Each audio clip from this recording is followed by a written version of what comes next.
ചിലപ്പോഴൊക്കെ നമ്മൾ എത്ര കണ്ട് ആഗ്രഹിച്ചാലും ആ ആഗ്രഹിച്ച ക്ഷേത്ര സന്നിധിയിൽ എത്തിപ്പെടാൻ കുറച്ച് പ്രയാസം ഉണ്ടാവും അല്ലേ? അപ്പോഴൊക്കെ നമ്മൾ പറയാ സമയമായിട്ടില്ല, ഭഗവാൻ വിളിച്ചിട്ടില്ല, ഭഗവാൻ വിളിച്ചാലേ അല്ലെങ്കിൽ ഭഗവതി വിളിച്ചാലേ അവിടെ എത്തിപ്പെടാൻ പറ്റൂ എന്നൊക്കെയാണ് ഞങ്ങൾ പറയാറുള്ളത്. അങ്ങനെ ഒരു ക്ഷേത്ര സന്നിധിയിൽ എത്തിയതിൻ്റെ കുറച്ച് വിശേഷങ്ങളുമായിട്ടാണ് ഇന്നത്തെ ഞങ്ങളുടെ വീഡിയോ. കൊട്ടിയൂർ വൈശാഖ മഹോത്സവവുമായി ഏറെ ബന്ധപ്പെട്ട് കിടക്കുന്ന ഒരു ക്ഷേത്രമാണിത്. വയനാട് ജില്ലയിലെ തലപ്പുഴയിലാണ് ഇത് സ്ഥിതി ചെയ്യുന്നത്. മുതിരേരി വാൾവരവ് എന്ന പ്രധാനപ്പെട്ട കൊട്ടിയൂരിലെ ചടങ്ങ് നടക്കുന്നത് ഇവിടെ വെച്ചാണ്. ഏതാണ്ട് ഒരു 200 വർഷത്തോളം പഴക്കമുള്ള ഒരു ഇല്ലം, അതായത് ബ്രാഹ്മണ ശ്രേഷ്ഠരുടെ വീടും പരിസരവുമാണ് നിങ്ങളിപ്പം കണ്ടുകൊണ്ടിരിക്കുന്നത്. പണ്ട് കാലത്തൊക്കെ ഈ മുതിരേരി വാള് സൂക്ഷിച്ചത് ഇവിടെയായിരുന്നു അത്രേ. പഴമയുടെ പ്രൗഢിയൊക്കെ ഏറെയുള്ള ഇല്ലവും അവിടുത്തെ കുഞ്ഞു ക്ഷേത്രമൊക്കെ സന്ദർശിച്ച ശേഷം മുതിരേരി ശിവക്ഷേത്രത്തിൽ അവിടെ നിങ്ങൾക്ക് കാണാം കൽവിളക്ക് തെളിയിക്കുന്നുണ്ട്. അതുപോലെ തന്നെ നെയ്വിളക്ക് സമർപ്പിക്കാനുള്ള സൗകര്യങ്ങൾ കാണാം. പ്രാർത്ഥനയുടെ തിരക്കിലാണ് ഭക്തർ മുഴുവനും. വടക്ക് കിഴക്ക് ഭാഗത്തായിട്ട് ഒരു നാഗസ്ഥാനമുണ്ട്. അത് കഴിഞ്ഞാൽ പിന്നെ വലം വെച്ച് വരുന്ന സമയത്ത് ശാസ്താവിനെയും ഭഗവതിയും തൊഴേണ്ടതായിട്ടുണ്ട്. അതൊക്കെ നിങ്ങൾക്ക് ഇവിടെ കാണാൻ വേണ്ടി പറ്റും.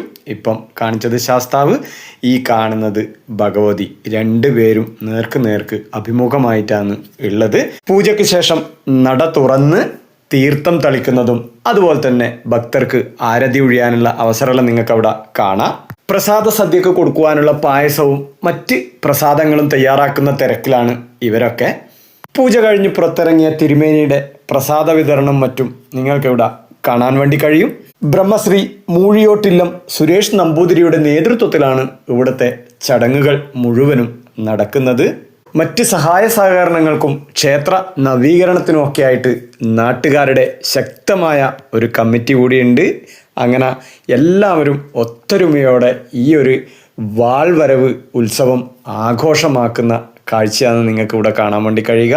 ദക്ഷന്റെ യാഗശാലയും മറ്റും തല്ലിത്തകർത്ത വീരഭദ്രസ്വാമികൾ ദക്ഷന്റെ കണ്ടം അറുത്തെറിഞ്ഞ ശേഷം ചുഴറ്റിയെറിഞ്ഞ വാൾ ചെന്നു പതിച്ച സ്ഥലമാണ് മുതിരേരി എന്നതാണ് ഐതിഹ്യം. എടവമാസത്തിലെ ചോതി നാളിൽ മുതിരേരി ശിവക്ഷേത്രത്തിൽ നടക്കുന്ന വിശേഷാൽ പൂജാതി കർമ്മങ്ങൾക്കും പുഷ്പാർച്ചനയ്ക്കും ശേഷം കൊട്ടിയൂർ വൈശാഖ മഹോത്സവത്തിലേക്കായി ഈ ദിവ്യായുധം എഴുന്നള്ളിച്ചു കൊണ്ടുപോകുന്ന ചടങ്ങാണ് മുതിരേരി വാൾവരവ്. ഇതിന്റെ അവകാശാധികാരിയായ ബ്രഹ്മശ്രീ മൂഴിയോട്ടില്ലം സുരേഷ് നമ്പൂതിരി ദിവ്യായുധമായ വാൾ ഏറ്റുവാങ്ങി വനാന്തരത്തിലൂടെ ഏകനായി കൊട്ടിയൂർ ക്ഷേത്രസന്നിധി ലക്ഷ്യമാക്കി യാത്ര പുറപ്പെട്ടു കഴിഞ്ഞാൽ ഇവിടെ മുഴുവൻ ശാന്തമായി. പായസവും പപ്പടവും അടക്കമുള്ള പ്രസാദ സദ്യ മുഴുവൻ ആളും കഴിച്ചു കഴിഞ്ഞാൽ ക്ഷേത്രം ശുദ്ധി വരുത്തുന്ന ചടങ്ങാണ്. അത് നിങ്ങളിപ്പം അവിടെ കണ്ടു കഴിഞ്ഞു. ദക്ഷിണ വക്കല് മാറ്റി കൊടുക്കുക, അങ്ങനെ പല ചടങ്ങുകൾ അവിടെ നടക്കുന്നുണ്ട്.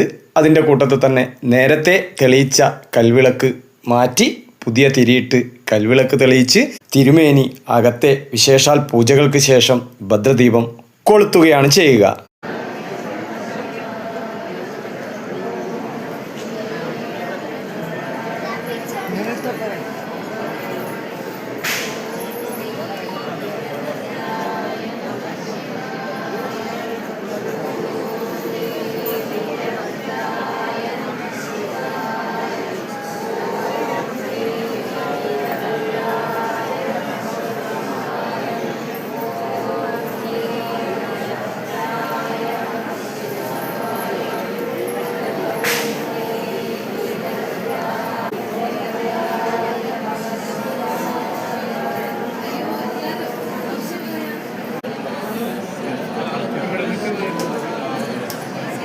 ദക്ഷിണയും കൊടുത്ത് മാറ്റ് വസ്ത്രങ്ങളൊക്കെ വാങ്ങിച്ചു കഴിഞ്ഞതിന് ശേഷം തിരുമേനി ക്ഷേത്രം വലം വെക്കും. ഈ വലം വെക്കുന്ന സമയത്ത് ആരും തിരുമേനിയെ തൊടാനോ തിരുമേനിയുടെ മുൻവശത്തേക്ക് പ്രത്യക്ഷപ്പെടാനോ ഒന്നും പാടില്ല. കാരണം അത്രയ്ക്കേറെ പ്രാധാന്യം നിറഞ്ഞ ഒരു ചടങ്ങാണ് ഈ കാണുന്നത്. തിരുമേനി മാറ്റൊക്കെ അവിടെ നിന്ന് എടുത്തു കഴിഞ്ഞു. അതിനുശേഷം തിരുമേനി ക്ഷേത്രനടയിൽ നിന്നും പുറത്തേക്കിറങ്ങി ക്ഷേത്രം വലം വെച്ച് ഭഗവതിയെയും ശാസ്താവിനെയും ഒക്കെ തൊഴുത് നമസ്കാര മണ്ഡപത്തിൽ വന്ന് ഭഗവാനെ നമസ്കരിച്ച ശേഷം ധ്യാനത്തിലിരിക്കുകയാണ് ചെയ്യുക. ഈ ധ്യാനത്തിന് ശേഷം തിരുമേനി തൻ്റെ മാറ്റു വസ്ത്രങ്ങളും മറ്റത്യാവശ്യം വേണ്ടുന്ന സാധനങ്ങളും എടുത്ത് ദേഹശുദ്ധി വരുത്താനായി കുളത്തിലേക്ക് പോകുന്ന ചടങ്ങാണ് മുന്നോട്ടുള്ളത്. തിരുമേനിയുടെ പിന്നാലെ മൈക്കും ക്യാമറയുമായി ആരും തന്നെ പോകാൻ പാടില്ല എന്ന് കൂടെ വിളിച്ചു പറയുന്നുമുണ്ടായിരുന്നു.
ആ ഒരു ചെറിയ സമയത്തെ ഇടവേളയിൽ നടക്കേണ്ടുന്ന ഒരു ചടങ്ങാണ് ഇപ്പം നിങ്ങൾ കാണുന്നത്. ചക്ക അറുക്കൽ, അതിൻ്റെ കൂടെ തന്നെ നാളികേരം ഉടച്ചെടുക്കുന്ന ഒരു ചടങ്ങ് കൂടിയുണ്ട്. അതാണ് നിങ്ങളിപ്പം ഇവിടെ കാണുന്നത്. ഈ കൊത്തിയ ചക്കയൊക്കെ തന്നെ അവിടെയുള്ള ഭക്തർക്ക് പ്രസാദമായി നൽകേണ്ടതാണ്. എനിക്ക് തോന്നുന്നത് ചക്ക പ്രസാദമായി ലഭിക്കുന്ന ഏക ക്ഷേത്രം കൂടിയാണ് ഈ മുദ്രേരി ക്ഷേത്രം എന്നാണ്. ദേഹശുദ്ധി വരുത്തിയുള്ള തിരുമേനിയുടെ തിരിച്ചുവരവിനെ വളരെ ഭക്തിസാന്ദ്രമായാണ് ഭക്തർ സ്വീകരിക്കുക. ഓംകാരധ്വനികളോടെ അനുഗ്രഹിക്കുകയാണ് ചെയ്യുക തിരുമേനിയെ. അത്രക്കേറെ ഭക്തിസാന്ദ്രമായ ഒരു ചടങ്ങാണ് അവിടെ നടന്നു കഴിഞ്ഞത്.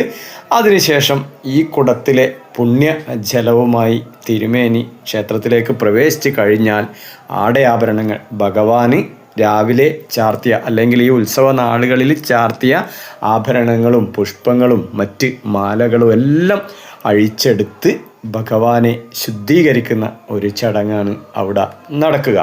അതിൻ്റെ ഒരു പ്രധാന കാരണം എന്താണെന്ന് വെച്ചാൽ വൈശാഖ മഹോത്സവത്തിനായി തിരുമേനി കൊട്ടിയൂരിൽ എത്തിക്കഴിഞ്ഞാൽ വാള് തിരിച്ചു വരും വരെയും ഈ ക്ഷേത്രത്തിൽ യാതൊരുവിധ പൂജകളോ ചടങ്ങുകളോ ഒന്നും നടക്കൂല. ആ ഒരു സമയത്തിൽ അല്ലെങ്കിൽ ആ ഒരു കാലയളവിൽ ഭഗവാനെ സംരക്ഷിക്കേണ്ടതായിട്ടുള്ള ഒരു ചടങ്ങാണ് തുളസിയില മൂടി സംരക്ഷിക്കുക എന്നുള്ളത്. അത് ഭഗവാനെ മാത്രമല്ല ഭഗവതിയെയും ശാസ്താവിനെയും ഒക്കെ സംരക്ഷിച്ച് നിർത്തേണ്ടതായിട്ടുണ്ട്. അതിന് തുളസി ഇല കൊണ്ട് അഭിഷേകം നടത്തി മൂടി വെക്കുകയാണ് ചെയ്യുക. ആ ഒരു ചടങ്ങെല്ലാം നിങ്ങൾക്ക് അവിടെ ഇപ്പം കാണാൻ വേണ്ടി പറ്റും. ഈ വാൾവരവ് ചടങ്ങ് വരും വർഷങ്ങളിലെങ്കിലും കാണാൻ പോകുന്നവരുണ്ടെങ്കിൽ ശ്രദ്ധിക്കേണ്ട ഒരു കാര്യം എന്ന് വെച്ചാൽ നമ്മളെല്ലാം മനസ്സിൽ 3 വലം ക്ഷേത്രത്തിന് വെച്ചിട്ടായിരിക്കും തിരുമേനി യാത്രയാവുക എന്നാണ്. പക്ഷെ അങ്ങനെയല്ല. തുളസി ഇല കൊണ്ട് ആദ്യം വലം വെച്ച ശേഷം പിന്നീട് വാളെടുത്ത് കഴിഞ്ഞാൽ 1 വലം വെച്ച് നേരെ തിരുമേനി യാത്ര തുടരുകയാണ് ചെയ്യുക. അതുകൊണ്ട് ശ്രദ്ധിച്ച് നിന്നില്ലെങ്കിൽ ഇത് കാണാൻ വേണ്ടി പറ്റാത്തൊരു സാഹചര്യം ഉണ്ടാവും. അങ്ങോട്ടും ഇങ്ങോട്ടൊക്കെ ഒന്നും വർത്താനം പറഞ്ഞ് നേരം കളയാതെ ധ്യാന നിരതരായി ഓംകാര ശബ്ദത്തോടു കൂടിയിട്ട് ആ ചടങ്ങ് കാണാനുള്ള ശ്രമം നടത്തണം. ഭഗവാന്റെ ശുദ്ധികലശം കഴിഞ്ഞാൽ പിന്നെ ഭഗവതി ക്ഷേത്രത്തിലെ പൂജ കഴിഞ്ഞ് പിന്നീട് തിരിച്ച് വന്ന് രണ്ടാമത് ശാസ്താവിൻ്റെ അടുത്തേക്ക് തന്നെ പോകേണ്ടതായിട്ടുണ്ട്. അതുകൊണ്ട് രണ്ടും രണ്ടായിട്ട് തന്നെ ഞങ്ങൾ ചിത്രീകരിച്ചിട്ടുമുണ്ട്. നിങ്ങൾ വിചാരിക്കേണ്ട രണ്ടും സെയിം വീഡിയോ ആണെന്ന് വിചാരിക്കേണ്ട, രണ്ടും രണ്ട് തന്നെയാണ്. അത് നിങ്ങൾക്കിപ്പോൾ ഇവിടെ കാണാൻ വേണ്ടി കഴിയും. അപ്പോൾ തുടർന്ന് അങ്ങോട്ടേക്കുള്ള ചടങ്ങ് എന്ന് വെച്ചാൽ തുളസി ഇല കൊണ്ട് മൂടിയ ശേഷം പിന്നീട് വാളുമായി തിരുമേനി നേരത്തെ പറഞ്ഞ പോലെ ആദ്യം തുളസിയില കൊണ്ട് വലം വെച്ച് പിന്നീട് വാളുമായി ഒരു വട്ടം വലം വെച്ച് നേരെ പുറത്തേക്ക് ഇറങ്ങുക ചെയ്യുക. അപ്പോൾ ഭക്തി സാന്ദ്രമായ ആ ഒരു ചടങ്ങ്, നമ്മളെല്ലാം ആകാംക്ഷാപൂർവം കാത്തിരിക്കുന്ന ആ ഒരു ചടങ്ങ് ഇനി അല്പം താമസിയാതെ നിങ്ങളെ മുന്നിലേക്ക് വരുന്നതായിരിക്കും. വീഡിയോ സ്കിപ്പ് ചെയ്യാതെ കാണുക.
കടന്നുപോയ ആ ഒരു ഭക്ത പറഞ്ഞതുപോലെ തന്നെ നല്ലൊരു ഭക്തജന പങ്കാളിത്തമായിരുന്നു അവിടെ കാണാൻ കഴിഞ്ഞിട്ടുണ്ടായിരുന്നത്. ഇപ്പൊ കണ്ടു കഴിഞ്ഞ ഈ ഒരു വയൽ പ്രദേശത്ത് നിന്ന് വാളുമായി തിരുമേനി ഘോരവനത്തിലേക്ക് പ്രവേശിച്ചു കഴിഞ്ഞാൽ പിന്നീട് നമുക്ക് കാണാൻ കഴിയുക ഈ ഒരു സ്ഥലത്ത് വെച്ചാണ്. അതായത് നെടുമ്പൊയിൽ മാനന്തവാടി റോഡിൽ പാൽച്ചുരം റോഡ് വന്ന് ചേരുന്ന ആ ഒരു സ്ഥലത്ത്, ബോയ്സ് ടൗൺ എന്ന് പറയുന്ന ആ ഒരു സ്ഥലത്താണ് വന്ന് ചേരുക. അവിടെയൊക്കെ ഭക്തർ വളരെ ആകാംക്ഷാപൂർവം ഈ വാൾവരവിനെ കാത്തിരിക്കുന്നതായിട്ട് നിങ്ങൾക്ക് കാണാം. ബോയ്സ് ടൗണിൽ നിന്ന് പാൽച്ചുരം റോഡ് വഴിയാണ് പിന്നീട് തിരുമേനിയുടെ യാത്ര.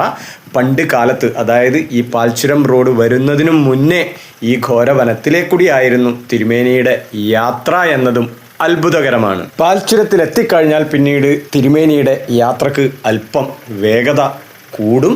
ആ വേഗതയിൽ കൊട്ടിയൂർ ശിവ സന്നിധിയിലെത്തുമ്പോഴേക്കുമുള്ള ആ ഒരു മനോഹര കാഴ്ച എന്താ പറയണ്ടേ, ശരീരത്തിൻ്റെ രോമകൂപങ്ങളെല്ലാം ഉയർത്തെഴുന്നേൽക്കുന്ന അതിമനോഹരമായ ആ ഒരു കാഴ്ച കാണാൻ നിങ്ങൾ കുറച്ചുകൂടി കാത്തിരുന്നാൽ മതി. സ്കിപ്പ് ചെയ്യാതെ വീഡിയോ മുഴുവനാക്കുക.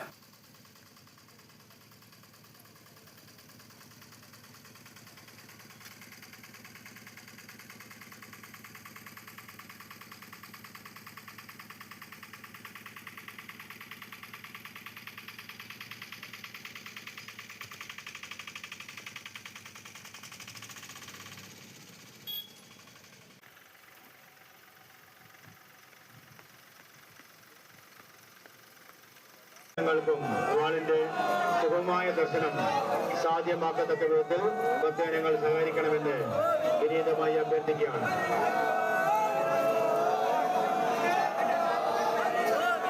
ഗോവിന്ദ ഹരിഗോവിന്ദ നാമമന്ത്രത്തോടു കൂടി